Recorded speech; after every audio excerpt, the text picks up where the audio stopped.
Bonjour les créatifs. Dans la dernière vidéo, nous avions vu l'interface du logiciel Locliq Idea Studio et aujourd'hui, nous allons voir comment importer des images à partir du web. Pour commencer, Locliq peut importer différents types de formats d'images, donc du JPEG, du PNG et du SVG. Sachant qu'on ne peut pas faire les mêmes choses avec les mêmes formats d'images. Donc pour commencer, je vais importer un JPEG et vous montrer qu'il y a des options. Donc par exemple, je prends une image.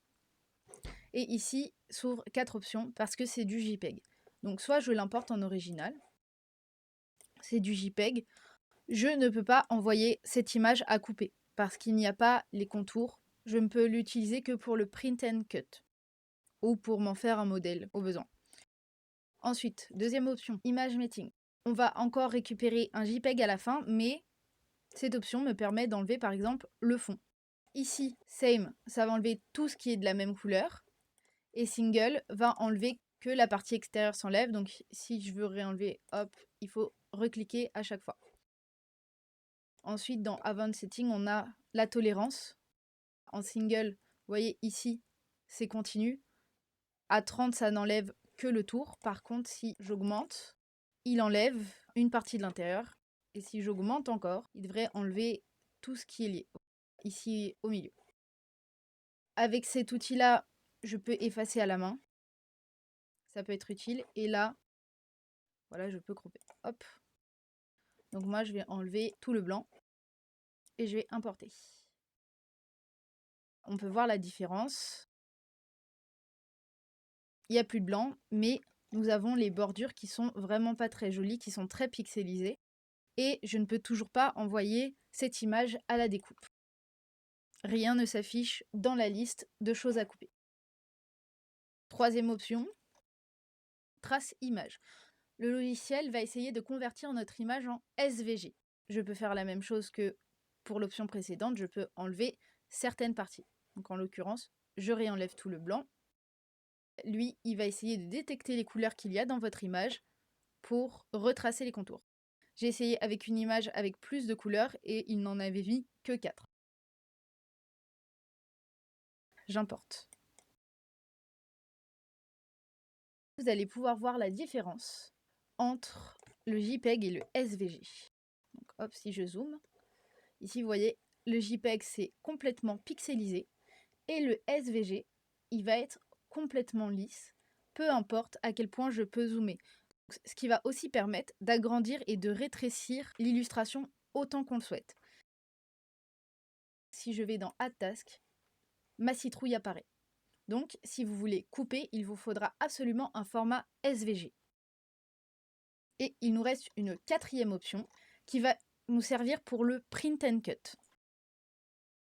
Et c'est ce que je n'avais pas trouvé dans ma dernière vidéo pour faire le print and cut avec la cerise. Donc il n'est disponible que quand on importe une photo ou une image dans le logiciel. Extract contour. Je vais refaire la même chose. Cette fois-ci, je vais laisser le blanc à l'intérieur. Ou pas. On peut essayer. Donc là, j'ai enlevé le blanc. Mais c'est bien ce que je pensais. Il a essayé de faire des contours à l'intérieur. Sachant que si, normalement, j'expand, voilà, il va enlever les contours. Mais il garde celui-là. Donc ça veut dire qu'il va me découper quelque chose ici. Et moi, je ne veux pas. Je vais revenir en arrière.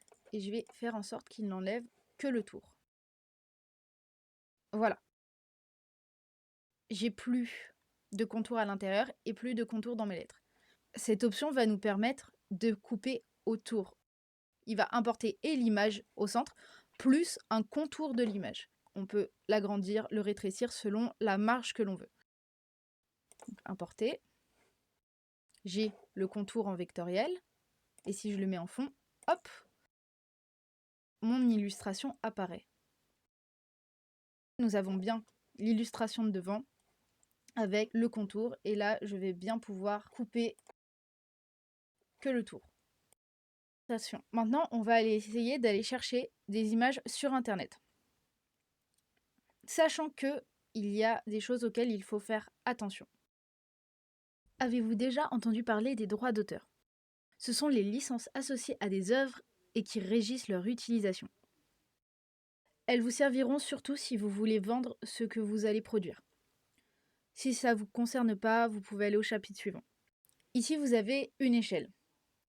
Tout en haut, vous avez des œuvres sur lesquelles vous avez le plus de droits et tout en bas, les œuvres sur lesquelles vous avez le moins de droits. Les œuvres sur lesquelles vous avez le plus de droits, c'est les œuvres qui sont dans le domaine public, représentées souvent par le CC0. Vous pouvez en faire ce que vous voulez, les partager, les modifier, les commercialiser sans payer. Il n'y a pas vraiment de limite, vous n'êtes même pas obligé de dire qui a fait l'œuvre. L'étape d'en dessous, vous avez les mêmes droits, mais vous devez dire de qui est l'œuvre. Ce sigle ici sert à indiquer que vous avez pris une œuvre et que vous l'avez modifiée. Licence suivante. Le petit dollar barré, vous n'avez pas le droit de commercialiser. Même règle que pour au-dessus. Ici, vous n'avez pas le droit de modifier. Donc pas de modification, pas de commercialisation. Et ensuite, tout droit réservé, donc finalement, il n'y a que l'artiste qui puisse utiliser son œuvre. Sachant que il est possible de trouver des illustrations gratuites avec licence sans commercialisation et de payer pour obtenir une licence avec commercialisation. Quand vous voulez une image qui appartient à une grosse entreprise comme Disney. Théoriquement, c'est une licence tout droit réservée. Donc vous n'auriez pas le droit d'utiliser les images, même pour vous. Mais bon, elles sont tellement grosses qu'elles n'iraient pas vous faire un procès pour ça. Par contre, il ne faut absolument pas les commercialiser. Bien évidemment, après utilisation du vêtement ou de je ne sais quoi, vous pourriez revendre d'occasion sans trop de problèmes. Tant que c'est pas du neuf. Sinon, c'est de la commercialisation. Par contre, si vous faites des choses avec des marques comme Nike, je voyais le Nike avec un petit squelette sur le i ou d'autres choses comme ça, là, vous pouvez ni commercialiser ni revendre d'occasion parce que ça serait considéré comme de la contrefaçon. Faites bien attention. Si vous utilisez une illustration d'un petit créateur, vous pourriez avoir de gros soucis, même si c'est pour un usage personnel. Donc n'hésitez pas à demander au petit créateur parce que s'il ne vous donne pas explicitement son consentement, il pourrait partir en procès. Faites bien attention à ce que vous utilisez et sur quel objet ça va être, si vous allez les donner, les garder pour vous ou les commercialiser. Il y a beaucoup de règles à suivre pour pas avoir de problème. Une fois que nous avons trouvé notre illustration, il faut la vectoriser, car sinon nous ne pourrons pas la découper. Pour l'exemple, j'ai choisi une image de fraise de très mauvaise qualité. Il y a des artefacts sur les bords. C'est pour vous montrer comment faire le nettoyage derrière. Actuellement, je suis sur Illustrator, qui est un logiciel payant. Mais il existe des alternatives gratuites, dont Inkscape. Je pense que c'est l'alternative la plus complète. Ensuite, il y a 2 alternatives en ligne. SVG Trace qui a une partie gratuite et une partie payante, si on veut aller plus loin. Et Magic Vector qui est payant, mais sur lequel j'ai obtenu les meilleurs résultats pour cette image de très mauvaise qualité. Bien évidemment, je vous mettrai tous les liens en description. L'élément est maintenant vectorisé et il va falloir venir corriger certains petits détails. Donc, par exemple ici, je veux corriger des lignes, on peut les modifier de cette manière. Mais là par exemple, c'est un élément qui ne pourra pas être découpé, donc autant le retirer. Donc jusqu'à peu près ici. Je viens couper l'élément ici pour pouvoir supprimer cette partie. Et vous voyez qu'il y a un trou qui s'est créé, mais c'est pas grave. On va pouvoir le combler. Donc ici, je vais juste améliorer la fin. Hop. Et je vais venir décaler cette courbe là pour remplir le trou qui s'est formé.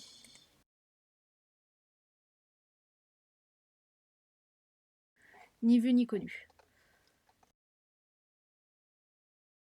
J'ai changé la couleur des grains pour qu'on voit mieux, mais le principe de base à respecter, c'est d'avoir une base de travail sans trou.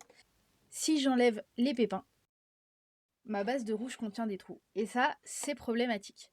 Ça vous laisse très peu de marge de manœuvre quand vous venez superposer les matières après la découpe. Je sélectionne les tracés des trous et je viens juste tout supprimer. Le but étant d'utiliser ce même procédé pour superposer toutes les couleurs. Voici le résultat final.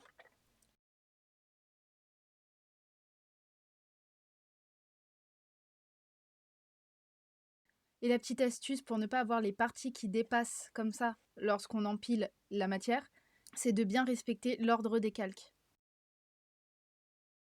Une fois que vous avez fini de tout nettoyer, fichier, enregistrer sous, exporter. Et il faudra bien exporter en SVG. Hop.